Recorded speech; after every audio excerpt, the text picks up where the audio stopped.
Boston, 1962.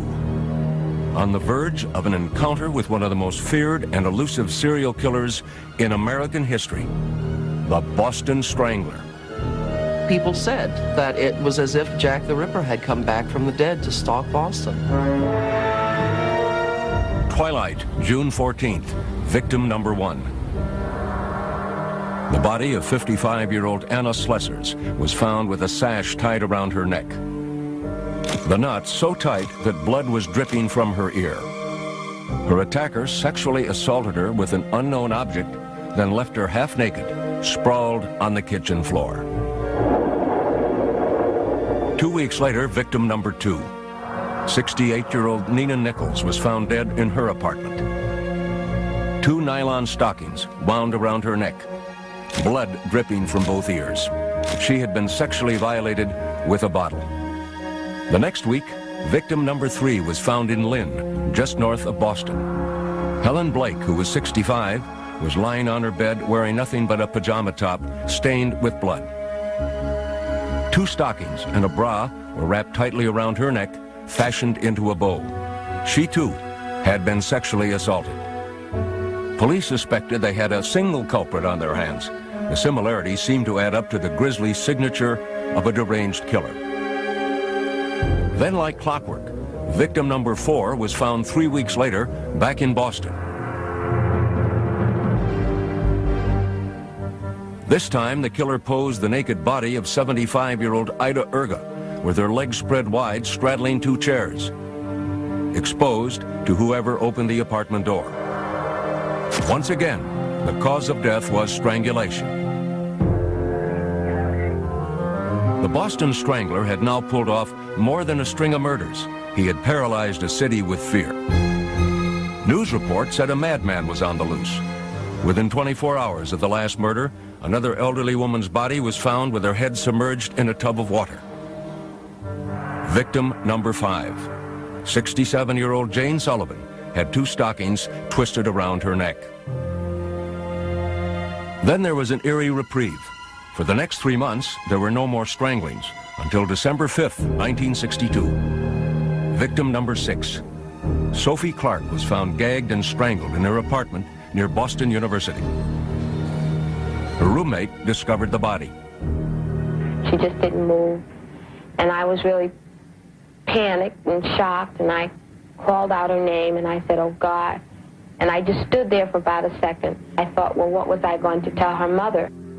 They thought they had a serial killer up until the Sophie Clark murder.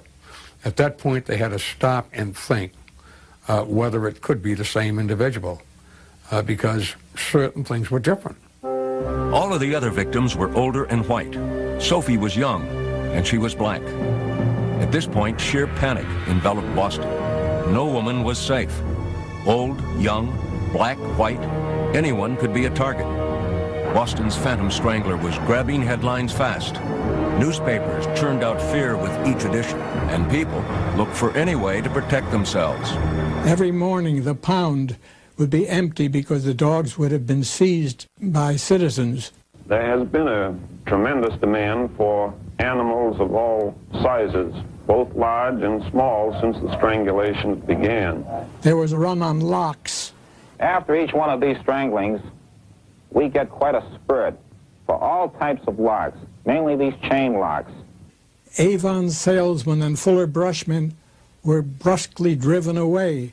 The whole town was locked up. But all the security precautions failed to prevent another murder. By the end of 1962, the Strangler claimed his 7th victim. Patricia Bissett, just 23 years old, was found strangled on New Year's Eve. At this point, police were baffled. At each crime scene, there was no sign of forced entry, no robbery, no apparent motive. We don't feel that the person or persons responsible for one or more of these crimes is necessarily 100% psychotic. We feel that the person may be normal in many ways. We feel that they will tell someone about it. We would like to hear from that person or persons before harm comes to someone else. But harm did come. During the next year, 3 more women died at the hands of the Strangler, including 23-year-old Joanne Graff, raped, then strangled. The same day, America mourned the death of President Kennedy.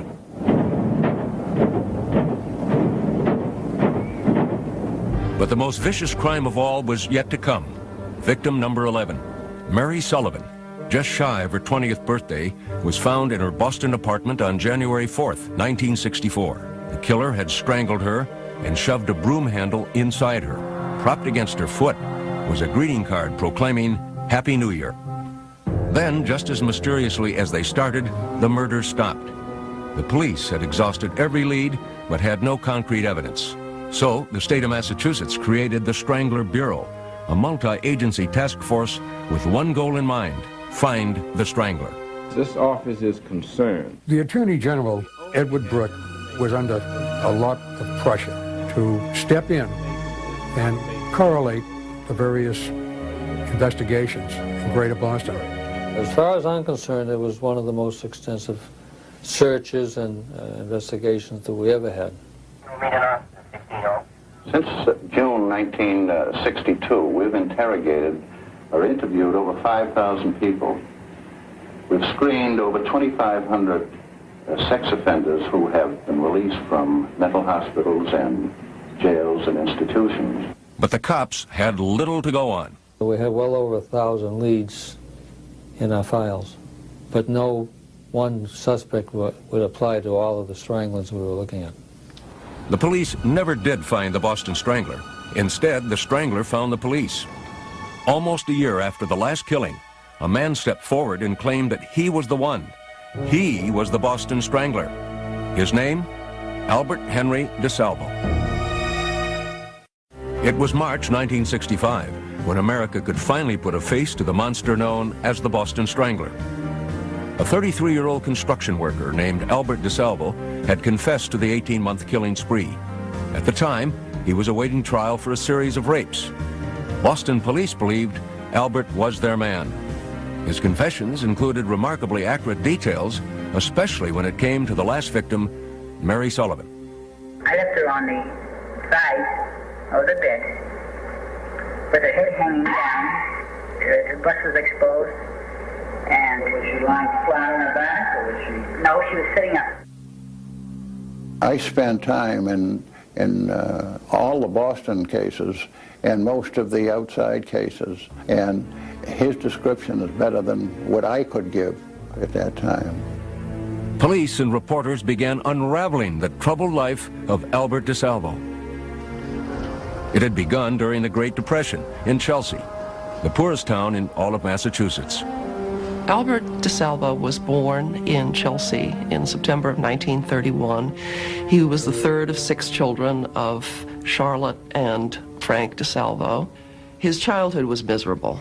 Frank was a monster of abuse to his wife and to his children. He once broke Charlotte's fingers by serially snapping them as if they were dry twigs. Frank Desalvo would bring home prostitutes and have intercourse with them in front of the children. One of the things that stands up would be probably when I was 4 or 5 years old, is my mother and my father having a fight. And at some point, my mother got knocked down, and my father had Albert by the neck, picked him literally off the floor, and was just shaking him like a rag doll. Soon after that incident, Charlotte and Frank divorced. The family never saw Frank again. By the time Albert was 12, he was working odd jobs after school. He delivered flowers and shined shoes to make some pocket money.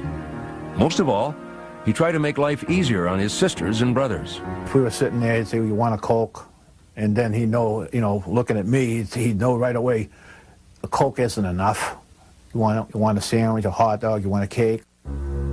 Before he was 13, Albert had a police record.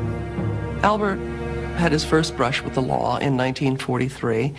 He committed assault and battery and robbery on a neighborhood paperboy. The take from that was $2.85. The judge gave Albert a suspended sentence. Within weeks, he was arrested again for breaking and entering. He had stolen $24 worth of jewelry from a neighborhood house. This time, there was no slap on the wrist. Albert was thrown into a reform school, the Lyman School for Boys, where he spent a total of 2 years.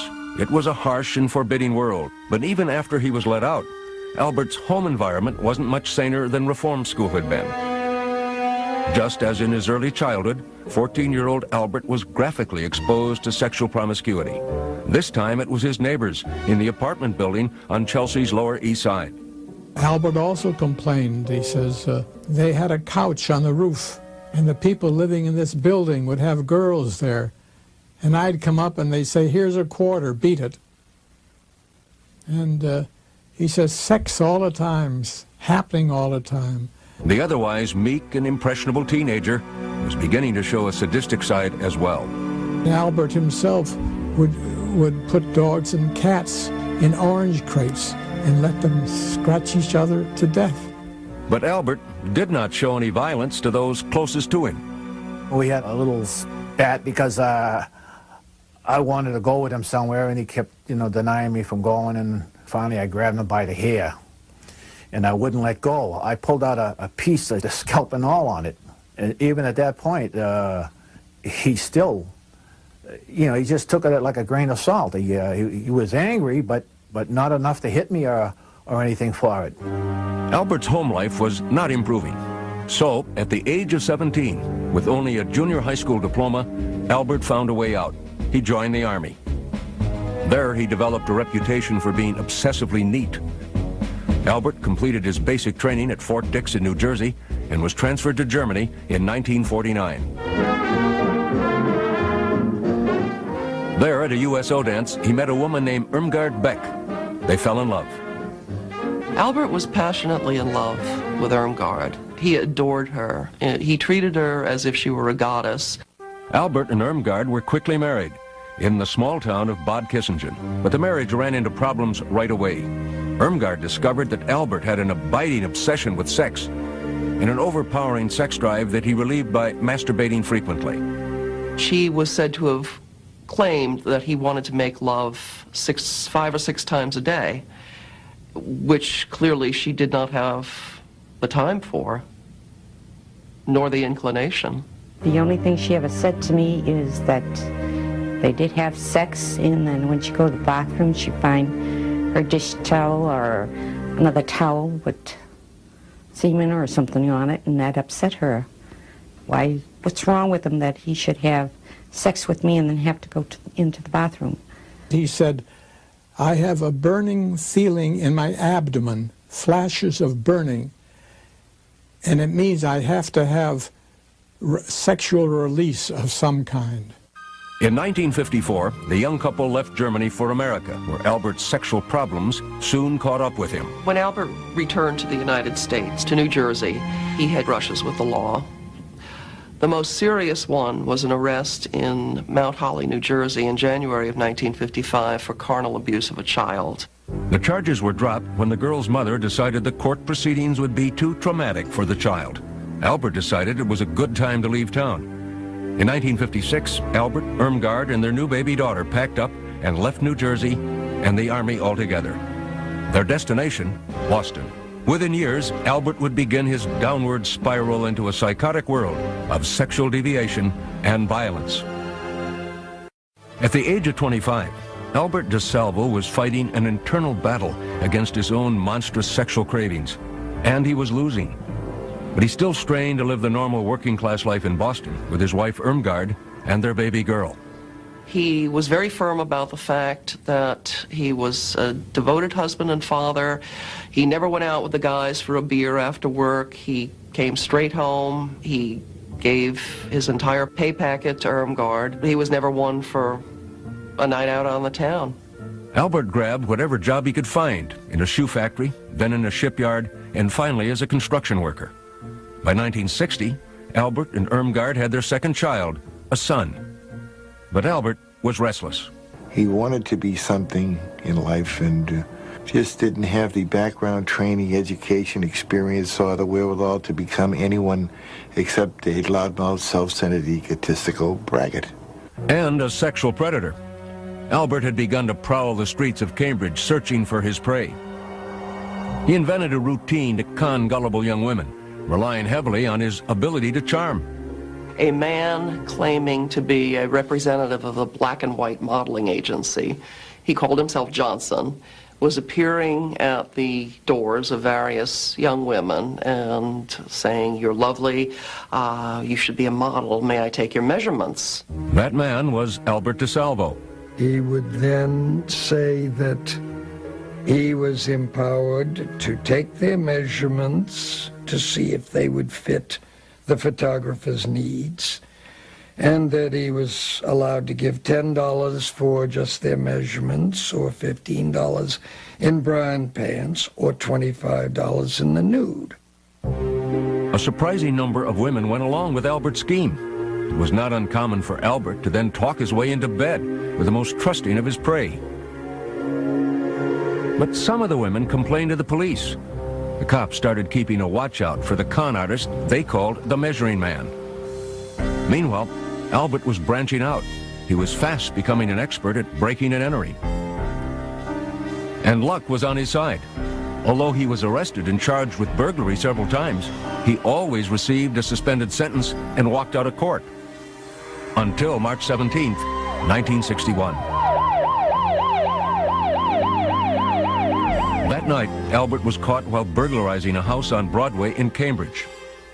Desalvo had every reason to once again expect easy treatment at the hands of the law. But this time, he himself changed the rules.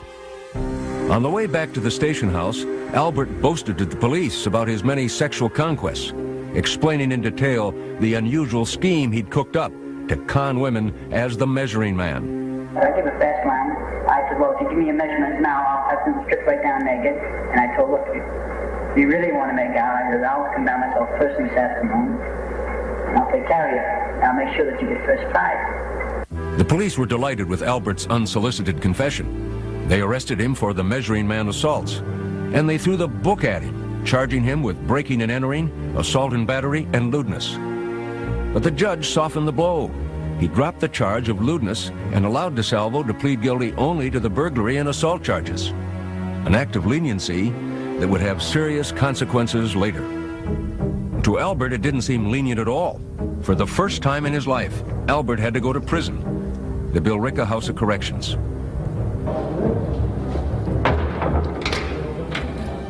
His sentence was just 11 months. In April 1962, Albert was once again a free man. It was 2 months later that the first victim of the Boston Strangler, Anna Slessors, was found dead. For the next 18 months, the Strangler's string of grisly murders terrorized Boston and the whole nation. But the police never suspected Albert Desalvo. Because the judge had not charged him with sexual offenses for the Measuring Man crimes, Albert's name did not come up when the Strangler Task Force combed the police files for suspects. In fact, Desalvo might never have been connected to the Boston stranglings at all if it hadn't been for his insatiable sexual appetite. In May of 1964, 5 months after the last known Boston strangling, Albert began a series of rapes in Massachusetts. These crimes would earn him yet another nickname, the Green Man. The Green Man scheme was somewhat, well, considerably different from his Measuring Man gig. He got the name Green Man from the fact that he wore a workman's uniform. He would drive somewhere, and the urge would be on him. That's the only way he explained it. And he would park wherever there's a place to park. Then he would go in the building, and he would look at the bells. And if there's a name of a woman, he would simply press the bell. He would say, there's a leak, or the superintendent has sent me around to turn off your water so that we can check out the leak in the basement. And of course there would be no leak, but the woman would admit him to the house. He would then bind her and sexually assault her. I don't think it made any difference to Albert who answered. Some were old, some were young. I think his criteria was that a woman answered when he rang the bell. Sometimes he would apologize to his victims. When he would tie them up, he would spread eagle them on a bed, and then he'd kiss them about the body and then do other things. 4 victims of the Green Man went to the police.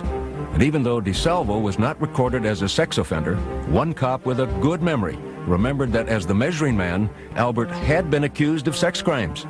The police told Albert to come in for questioning. Instead, Albert fled to his brother's house. He says, I'm going to be arrested.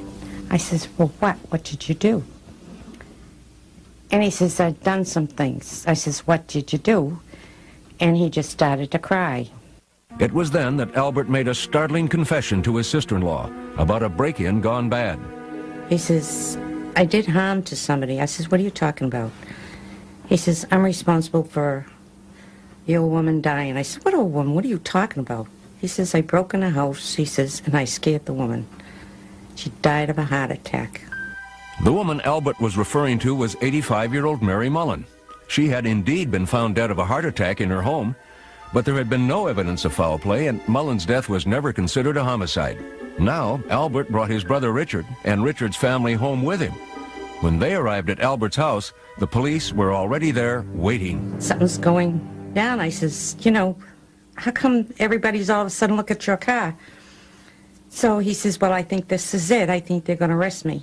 Then he started picking up speed. He ended up driving on the wrong side of the street, half on the street, half on the sidewalk. He was hitting no parking signs, stuff like that there. My husband says, you know, you can't do this. Cops are everywhere. So that's when he pulled over. He says, you stay here, and he got out and he started running. The chase continued on foot, but Albert's politeness kicked in. When one of the cops dropped his gun, Albert stopped running, found it, and handed it back to the officer. The cop showed his appreciation by cuffing him. When questioned by police, Albert confessed to several of the Green Man rapes. The judge in the case found the confessions disturbing enough that he sent Albert to a mental hospital for observation. There, Albert would meet another mental patient named George Nasser. As usual, Albert could not help bragging about his exploits. He was constantly talking about what his crimes were. While talking to George Nasser, Albert would confess for the first time that he was the Boston Strangler. Albert Desalvo began the fall of 1964 at the Bridgewater State Hospital for the criminally insane. He had been arrested for a series of rapes in Cambridge called the Green Man crimes. The judge had sent him to the hospital to determine if Albert was competent to stand trial. As far as the psychiatrists were concerned, he was. I diagnosed Albert as a sociopath. A major characteristic was he was manipulative, not above committing crimes to get what he wanted. But there were also aspects, he was terribly insecure. He wanted to be the most important person in the world. Declared competent, Albert was sent back to jail, but not for long. In jail, Albert announced he was having visions of his wife appearing and berating him for his crimes. So the judge promptly sent Albert back to the mental hospital. This time, the psychiatrists decided to label him incompetent. Then suddenly, Albert started talking like he never had before. He bragged so much nobody believed him. As a matter of fact, he was found out only because he bragged to a cellmate, George Nasser, who was very bright. Nasser, who was in the mental hospital awaiting trial for murder, became Albert's confidant. He just wanted to know, what could a person do to help himself and his family if he had a series of terrible crimes to confess to and didn't want to be simply buried in the system, but wanted treatment for his crimes and wanted help for his family. According to Nasser, the terrible crimes Albert was hinting at were the Boston Stranglings. Nasser told Albert he would mention the problem to his own attorney, the famous young defense lawyer F. Lee Bailey. Bailey was intrigued by Albert's veiled admissions, but jailhouse confessions to unsolved crimes are quite common and often invented. So Bailey wanted some proof that Albert was telling the truth. To see if Desalvo knew what only the killer could know, and no one could memorize if the real killer had told him. Bailey went to the Boston police and asked for detailed questions on the Stranglings, questions he could use to quiz Albert. We gave him probably 25 questions that, as far as we knew, were pretty much secret in our organization. They certainly were never printed in the newspapers or was on television. When Bailey arrived at the mental hospital with the list of Strangler questions for Albert, George Nasser was present as the meeting started. Bailey then pulled open the folder and asked Al a question. It was something like, what was under the sofa of Mrs. So-and-so's apartment? And Al said something like, it was a pink and blue scarf, silk scarf. And that's when I said, I'll say, Al, I'm leaving. Bailey checked Albert's answers with the Boston police, who told him Albert had passed the test with flying colors. Now Bailey was sure he was dealing with the real Boston Strangler. He called Albert's wife Irmgard and told her. Irmgard packed up their belongings and left with the children. Albert never saw his family again. But when his brother Richard came to visit him, Albert told Richard he had great plans for the future. The way he explained it was he was going to admit to something. It was going to make him famous and rich. He would be able to have books and movies and so many different things, and there'd be so much money involved that he would even own the hospital, the mental hospital that he'd be in. F. Lee Bailey signed on as Albert's lawyer. His top priority from that point on was to keep his client out of the electric chair. So Bailey cut a deal with the authorities. Albert would confess only if the court ruled him insane from the very start.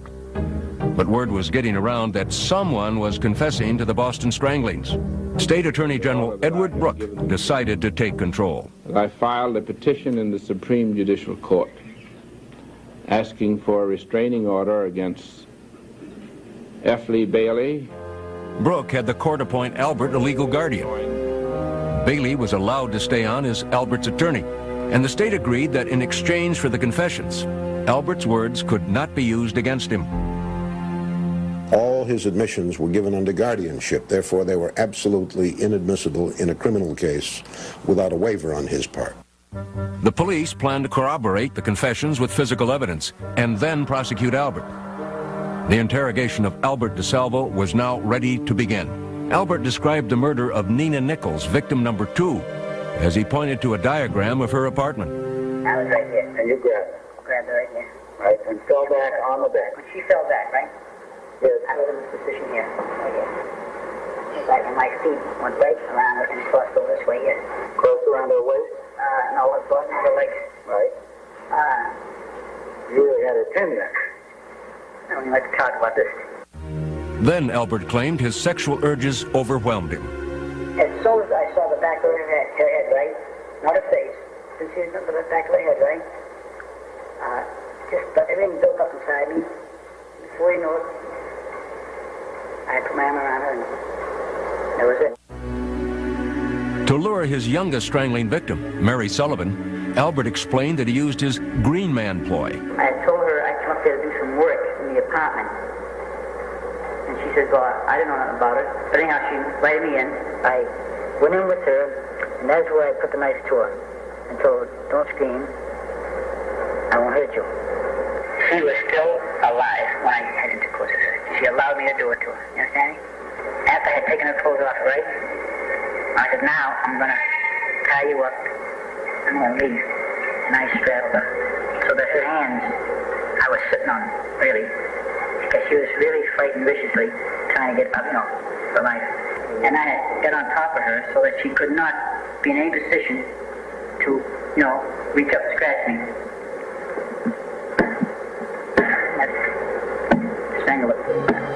The next grim detail Albert described was one that only Sullivan's killer could have known.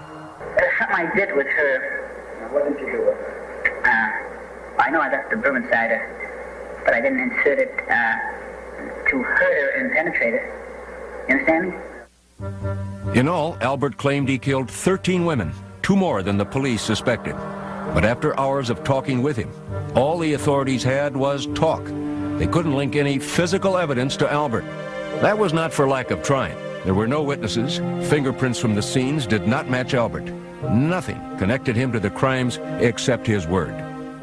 He knew a lot of details that had not been in print. So we felt that if he were not the Boston Strangler, he either knew the Strangler or had been with the Strangler. The people of Boston wanted to believe that the Strangler had been discovered at last, but there were skeptics.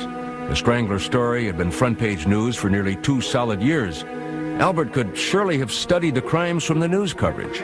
It is very interesting to me that Albert's confession reproduces the misinformation that appeared in the newspapers. For example, he grossly mistook the time of day that one of the murders was committed. He was mistaken about the type of weapon in another case. The police had agreed not to use Desalvo's confessions as evidence against him, and they'd been unable to corroborate Albert's admissions with physical evidence. That meant that Albert was never actually charged with the Boston stranglings and never stood trial for them. Instead, he was tried only for rapes he committed as the Green Man. Of course, considering his confessions, most people, including journalists, considered the Strangler mystery solved. To this day, everyone who read those papers believed that Albert Desalvo was the Boston Strangler. Defending Albert on the Green Man charges, Bailey tried from the outset to convince the jury, all of whom had heard of Albert's confessions to the Boston stranglings, that Albert was insane. I hope that they recognize insanity, because I think it will promote some interest in finding out why he is the way he is. The prosecution said Albert knew right from wrong. He would tie the women up. He would touch them on their breast, in their private parts. He was able to carry on a conversation. He was not ranting or raving or incomprehensible as he spoke to the many victims. We use that as a sign that he was sane and that he knew he was committing criminal acts. The trial lasted 8 days. The jury took 4 hours to reach its verdict, guilty, but not insane. I felt that we had given them a common sense, logical case, and I am pleased that they saw it our way, sir. Albert was convicted on all charges. The judge sentenced Desalvo to life in prison. Albert Desalvo had never been formally charged with killing any of the victims of the Boston Strangler. Technically, all the cases remained open. But as far as a relieved nation was concerned, the Boston Strangler was at last behind bars. But Albert had other plans. Convicted of a series of rapes, Albert Desalvo had been sentenced to life in prison. He had confessed to being the Boston Strangler, but would never stand trial for those crimes. In January 1967, he was returned to the mental hospital, awaiting transport to prison. A month later, he connived with 2 other patients to break out. Insofar as we know, one of them, at least, must have had either a key or some type of metal artifact, whereby he was able to put his arm out of what is known as the peephole in the door. The 3 escapees jumped down an elevator shaft under construction and scaled a brick wall. In Boston, they split up. Midnight, February 23rd, 1967. Albert Desalvo was on the loose. Once again, fear gripped Boston. It was a repetition of what they had gone through when he was running around loose, killing people. Believe me when I tell you, the population of Greater Boston is 2 million. Let's say 1 million were women. 1 million women were in panic in Greater Boston at that time. One newspaper offered a $5,000 reward for Albert's capture. Desalvo's lawyer, F. Lee Bailey, said he would double that amount if Albert was captured unharmed. Police, heavily armed and carrying tear gas guns, combed the state. The hysteria was incredible. It was front-page headlines in all of the newspapers. Newspaper articles appeared warning women what to do and what not to do. Albert, meanwhile, decided to pay a visit to his younger brother. I was kind of happy to hear his voice calling me from downstairs, rang the bell and says, "Hey, it's your brother Al down here," but surprised at the same time because, you know, even though I knew at some point he would escape, I just didn't know when. Richard agreed to help Albert. He gave him civilian clothes and a gun. Now, armed and dangerous, Albert made it out of Boston and headed north to the city of Lynn, where police were on the alert. The captain grabbed me and he says, "We have information that Desalvo's in Lynn." And I said, "Oh, wonderful, that's all we need today." It was 36 hours after Albert had escaped. After walking around undetected for a few hours, dressed in an old Navy uniform he had found, Albert stopped at a shoe store and asked to use the phone. He said he needed, quote, to call F. Lee. And as soon as he said that, we all turned and realized that that was Desalvo. And while he was calling Bailey, we called the Lynn police and told them he's here.